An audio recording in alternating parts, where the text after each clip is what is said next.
And how perfect is that during this month of November, right? Where we're trained to be concerned about and paying attention to being grateful. And so often what happens, at least in my world, when I'm grateful, I'm grateful, and I'm grateful for so many other things, and then I get distracted by the story. I get distracted by the fact that this morning my cell phone would not turn on. The power button needs to be replaced for the third time. It's like, okay, I'm distracted by that. And then something pulls me back, and I go, like this song, and I become really grateful. So the idea of what am I surrendering to? Am I surrendering to gratitude? Or am I surrendering to not gratitude, right? That's what the invitation, I think, is this month, in this month of November, when we think so much about gratitude and what it means. So I'm guessing that all of you are familiar with the film The Wizard of Oz and the story of the Wizard of Oz. And you know, there's that really amazing scene where so much has happened so far, and Dorothy and all the characters have followed the yellow brick road, and now they're in the land of Oz, Emerald City.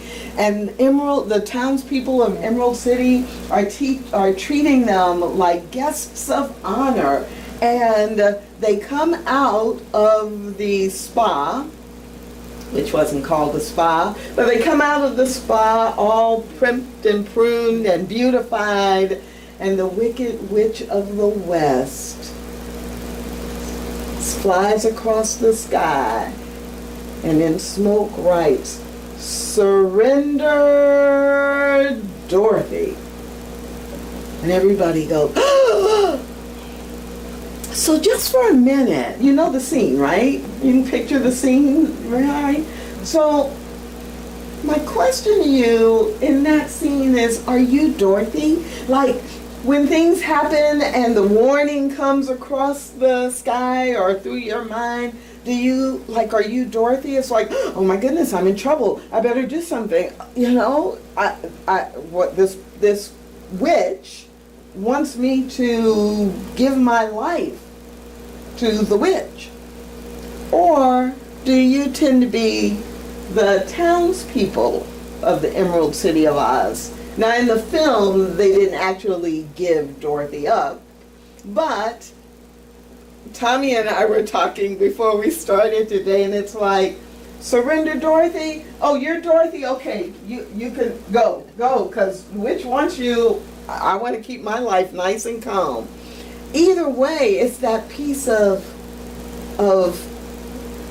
what do you surrender to? Do you surrender to the fear, or do you surrender to faith and gratitude? Now, I'm not going to ask you to raise your hands, because I know if you're like me, you want to surrender to faith and to gratitude, and there are also times when you know you're surrendering to the fear. So let's talk a little bit about what the word surrender means. So if you go to the dictionary, of course, you're going to see that surrender means that you are ceasing, stopping, you're no longer resisting to an enemy or an opponent. You're submitting to the authority of that person or that government or that thing. Or another definition is that you agree to stop fighting, to stop hiding, to stop resisting, because you know you won't win anyway. So you just kind of give up, right, and let it happen. But the third definition that I found was to give control to or use of something to someone else. So I might surrender my computer to you so that you can do something with it that I can't do, or that you can show me how to do something better. And the legal definition of surrender in the law dictionary was that it's to restore an estate, for example. And the example was to surrender or to give up a lease before the expiration of the term. And so our common use that we see in definitions 1 and 2 really have that sense of giving up. I don't have any power. I'm helpless. I'm especially drawn to, in that first definition, the idea that I stop resisting an enemy or an opponent. And isn't that how most of us think about surrender? Like there's somebody who I'm against or who's against me, and I give up. I'm helpless. I give them the control. I just acquiesce to what they want me to do. And often we think of that as a person or a boss or the government. But sometimes it's also things that we have given our belief to.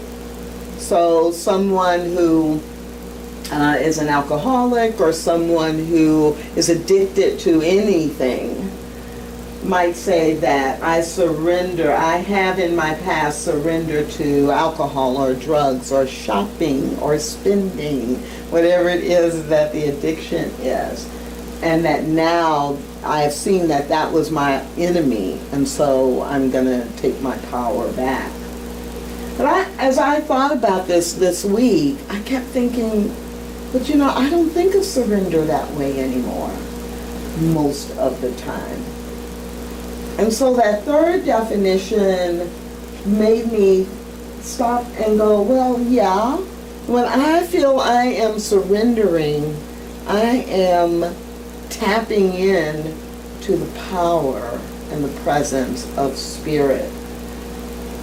And when I do that, then I remember there is no enemy and I am not helpless. There is no enemy, and I am never helpless. Even when my humanness is telling me, my brain is telling me, you can't win. My brain is telling me, you don't have what it takes. My brain is telling me that that particular person doesn't mean me any good and they're trying to hurt me. My brain is telling me all of that. But when I spiritually surrender, I don't give up. I don't give that the power. So my definition for spiritual surrender is not about giving up. It's about giving in to the wisdom of Spirit and welcoming that guidance. And when I think of it that way, then absolutely I'm ready to surrender in that situation, whatever is going on, because I know that the wisdom of God is going to intuitively tell me what's the next step. And as long as I take the next step, then Spirit is going to give me the information I need to know to take the next step, and the step after that, and the step after that. So, again, picturing the scene in The Wizard of Oz, surrender, Dorothy. We all could jump to the end of the story and realize that's exactly what she did. She surrendered to the wisdom of God within her that was always within her. That great line at the end of The Wizard of Oz, or right before Dorothy returns to Kansas, where the good witch Glinda says, you had it in you all along. You could have always returned home. If the magic is not in clicking your heels 3 times.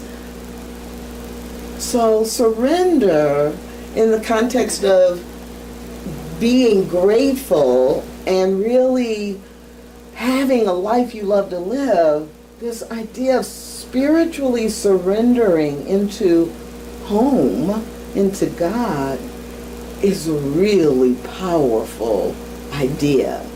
At least I think so. And as I was thinking about it the last 5 days or so, I kept going, wow, what would my life be like if I really surrendered my entire life and everything that I do and say to God. Now just like take a deep breath and think about that for yourself. What would that be like? To surrender to God. To recognize the challenges in your life and imagine the Wicked Witch of the West going, surrender Tracy, but fill in your name. Surrender Carol. Surrender Max. When that happens, what's your choice? What do you have to do? Well, Ernest Holmes said that you cannot heal yourself of your trouble if it's the result of some mental attitude which you will not surrender. You're not ready to surrender. And that makes perfect sense to me. If I'm so caught up in the fact that, I don't have enough money. I just don't have enough money, and I don't have enough clients, and I don't know how I'm going to pay my rent, and I don't know if I'm going to have enough money for gas.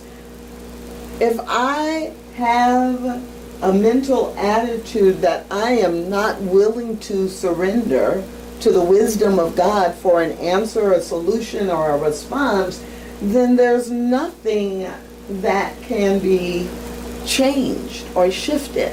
I can have 5 practitioners do treatments for me, and they will know the truth. But I have to be willing to release the mental attitude that I'm trying to surrender or move away from. So I love this idea of surrendering to God, which means I'm giving in to the wisdom of God. What I'm giving up is the story. I'm not giving up my power to change things. I'm giving up my story and saying that's a lie, that's a false truth, that no longer applies to me. Does that make any sense? And it's intellectually, it's like, okay, I can do that.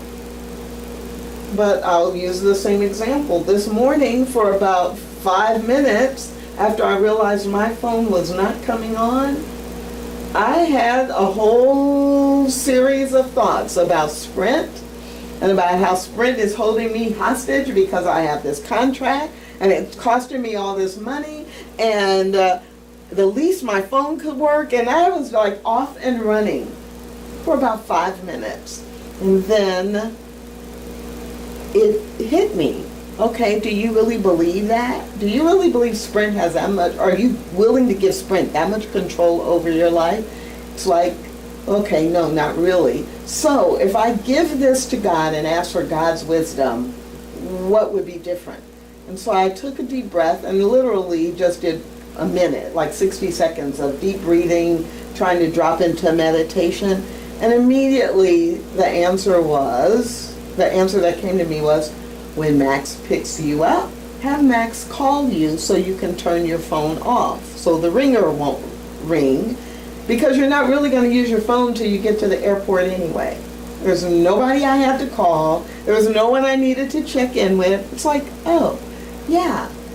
And I'll get back early enough that I can go to Sprint and have them switch the on-off switch, the power switch on my phone for the 3rd time.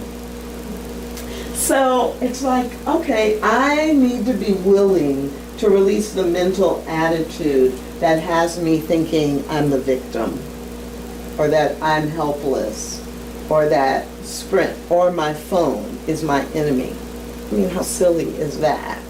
And that's a little silly, lightweight example, but if I can do it there, then I'm more likely to be able to do it, or to remember to try to do it, when I'm in a conflict with a person, or when a client doesn't pay me on time, or when something else happens that triggers fear, anxiety, pain, worry, doubt. You can go down the list. So Surrender, Dorothy, is all about letting go of this story so that I can experience gratitude. Now, a friend of mine, Myrna Lopez, we were in a conversation about surrender a while back, and she said, Well, surrender is like choosing to have fun with whatever shows up in my life. That sounds a little weird, but choosing to engage with whatever shows up. So if you're in a relationship and that's not going well, that one of the things we tend to do is we'll be like, okay, this isn't going to work. But wait, what if I engage with it? What if I bring God into it? Not as the judge or jury, but as, I believe that all there is God. I believe that Spirit is always present. So whatever's going on, Spirit has to be here too. Let's see, how could we see that? Let's have some fun with it. So if I am doing that, then I can be grateful for whatever is happening. I can be grateful that something good is going to come of this. Reverend Marcia Magdapor's favorite line is, look for the good and praise it. One of the other quotes that I use an awful lot is, there is good or something good. Like this, what is happening right now is either good or something good must come of it. So if I really believe that, not if I just have that in mind, but if I really believed that, then I would be able to engage in whatever is happening, knowing that God is present. And I would appreciate what was happening in the moment.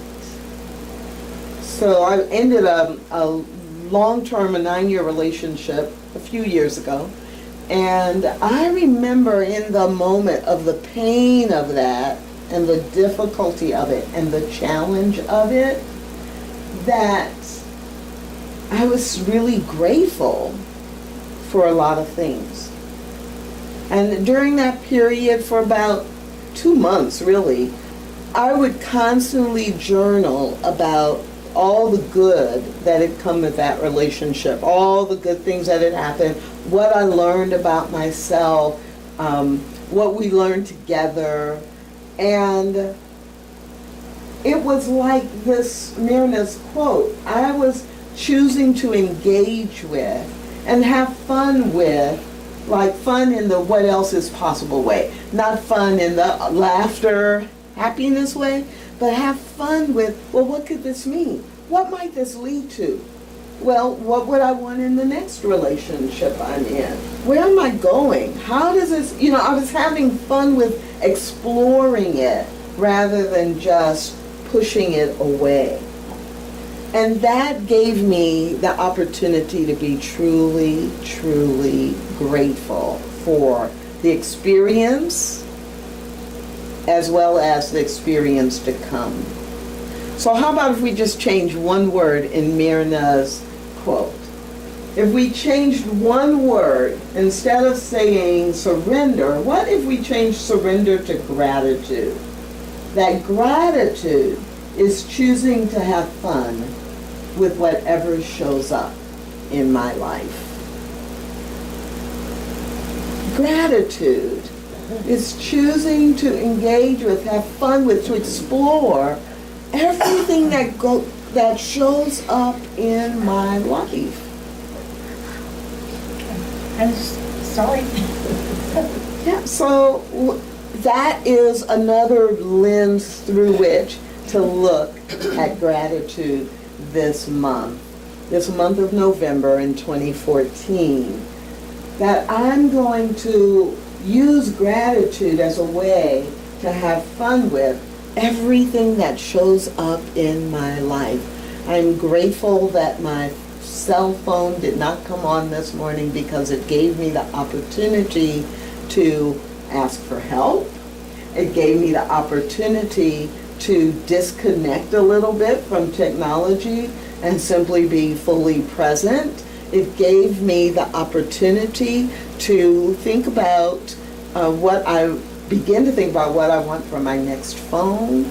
It gave me the opportunity, I'm just going to engage with it rather than judge it, rather than be a victim of it. So think in your life, what is something that maybe has been gnawing at you or worrying you? Or a place or a situation in your life where you've been thinking, my life is pretty good, but there's this one thing, I'm not sure God is present there. And then ask, what is it? How can I engage with it? And what is happening related to that I'm actually grateful for? And how can I turn or transform that gratitude into expanding in my life so that the things that are distractions don't capture me? And instead of giving up, surrendering in that way, I can give in and surrender spiritually to the wisdom of God. Ernest Holmes also said that love alone can overcome fear because love surrenders itself to the object of its adoration.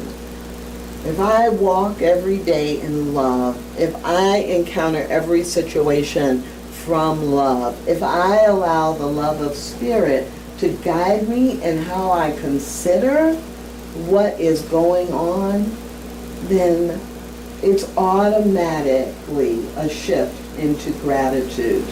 Because all gratitude is love expressing, love recognizing that from the ant crawling on the ground to the amazing quote-unquote miracles of technology that allow us to fly through the air and develop all the science and document it. From every mental thought to every conversation to every experience we have, to our health, our financial health, our physical health, our mental health, and our emotional health, all of it, when we come from this place of love, leaves us no other option but to walk in gratitude. So here's your challenge question for the week. What if I surrendered to the truth that God is present and available in all conditions and in all my experiences? What if I were willing to surrender to the truth that God is present and available in all conditions and in all of my experiences? It seems like a big order, but if we were, each one of us, willing to surrender and to believe that and to act as if we really knew that was the truth, then the lyrics in the song would be our experience. All that I am, all that I see, all that I've been, and all that I'll ever be is a blessing. It's so amazing, and I'm grateful for it all. So I invite you to read that with me, but read it, think about how those words, drink them in as your experience. It's like we are setting, as we read these words together, in a treatment where we are setting a new cause into action. That's the conviction with which I invite you to read these words with me. All that I am, all that I see, all that I've been, and all that I'll ever be is a blessing. It's so amazing. And I am grateful for it all. Grateful for it all. So when I see Surrender Dorothy in my mind's eye this week as different things happen, what I'm going to remember is that this is what I want to be my prayer. And in the Bible, there's the scripture that says, pray unceasingly. And the scripture, the verse right behind it is, in everything give thanks. And so that's how I am going to choose to go through my week this week. And I invite you to join me. So please join me in prayer.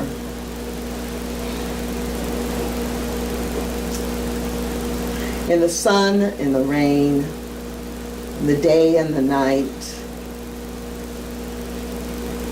in all of life, I know that God is present. Spirit is present in every thought, in every idea, in every activity that represents the truth and the good of life. I know that this truth and this good is in every cell of my body, for I am made of the qualities and the attributes of God. And I know that that is absolutely the truth of everyone within the sound of my voice. And in fact, it is the truth for everyone in every form of life. And so in this very moment, what I simply call forth is the complete power and presence of Spirit.